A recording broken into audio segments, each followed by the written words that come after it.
Então, para ampliar um pouco mais isso que nós vimos discutindo até agora, nós convidamos uma fonoaudióloga para falar um pouco mais sobre a questão da surdez para nós. Vamos ver o que ela tem a dizer. Quando a gente pensa na abordagem, educacional do surdo, a gente percebe que existem duas correntes, duas visões na realidade da surdez. Existem aqueles profissionais que estão aliados a uma visão clínica da surdez e outros profissionais que estão aliados a uma visão socioantropológica da surdez. Quando a gente pensa numa visão clínica da surdez, a gente está pensando naquele profissional que vê esse indivíduo surdo como alguém que tem uma deficiência. E daí ele precisa ser reabilitado, oralizado, protetizado, realizada a cirurgia do implante coclear. Esse indivíduo ele vai necessitar de todos os artefatos para que ele possa desenvolver a linguagem oral. E nesse momento não se pensa na questão da língua de sinais.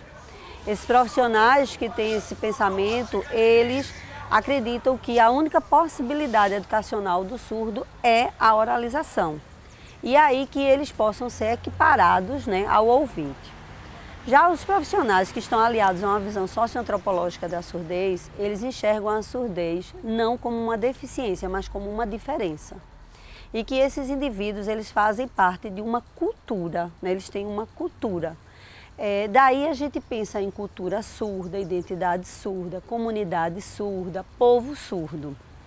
Nesse momento, o que a gente vai ver é profissionais que defendem, acreditam que o surdo precisa cada vez mais ter a sua marca, ter uma identidade surda.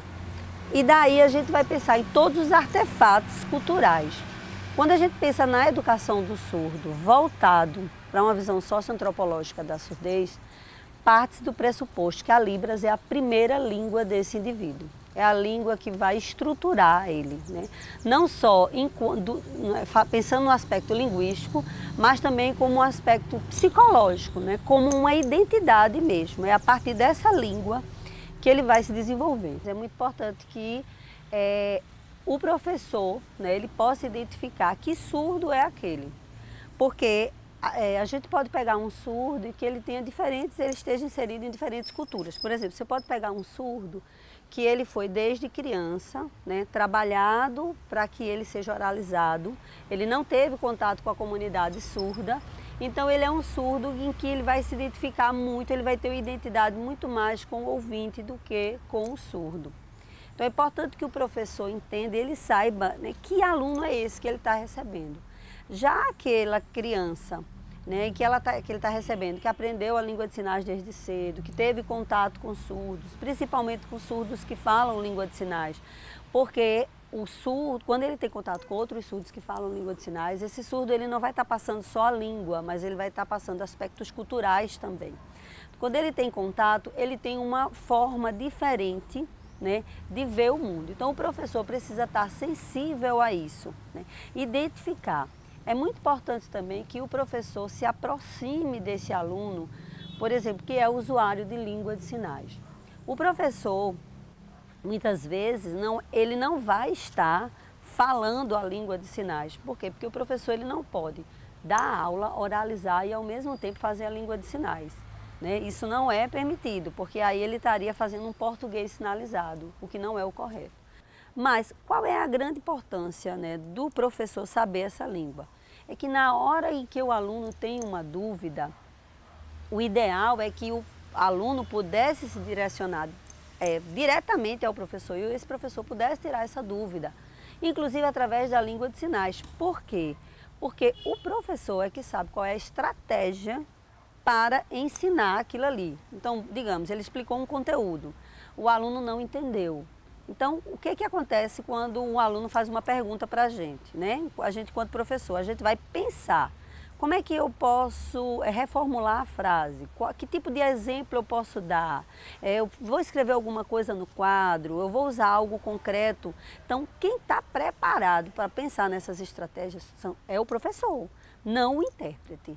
Tá? Então é muito importante que esse professor ele tenha conhecimento e ele perceba essas questões da diferença da cultura, porque tem um aspecto que é muito importante, que é, por exemplo, a escrita do surdo. Então, o surdo, ele tem uma especificidade na sua escrita. O surdo que fala língua de sinais, principalmente. Por quê? Porque a escrita dele vai estar muito apoiada na estrutura da língua de sinais, que não é igual à do português. Então, sabe-se que quando a gente vai escrever numa segunda língua, geralmente a gente usa a primeira língua como apoio, isso é natural. Então, é natural que na escrita do surdo existe essa estrutura, que é uma estrutura muito parecida com a Libras. Então, o que a gente percebe? Falta de conectivos, falta de artigos, falta de flexão verbal, a questão da negação, que vai estar diferenciada. Então, tem N aspectos que, se o professor conhece essa cultura e conhece a língua de sinais e conhece inclusive os aspectos linguísticos da língua de sinais, ele vai compreender quando ele pegar uma escrita do surdo e ele vai entender que ali não é um erro. Vou dar um exemplo, a falta de flexão verbal. Por que que o surdo não faz a flexão verbal do futuro, do passado? E ele usa muitas vezes o verbo no infinitivo, porque na língua de sinais não existe essa alteração, não se altera. Então, um exemplo simples, o sinal de estudar. Se ele está falando que vai estudar no futuro, o sinal é o mesmo. Se ele falou que estudou ontem, o sinal é o mesmo, né? Então, ele mantém na escrita aquele verbo, né, no infinitivo, estudar. O que vai caracterizar para o surdo, se foi ontem, se é um futuro, se é um passado, é que ele bota o sinal, por exemplo, de estudar e diz ontem, né? Ou bota assim, que seria algo relacionado ao passado. Se vai se referir ao futuro, ele pode falar estudar e fazer o sinal de futuro, ou estudar amanhã.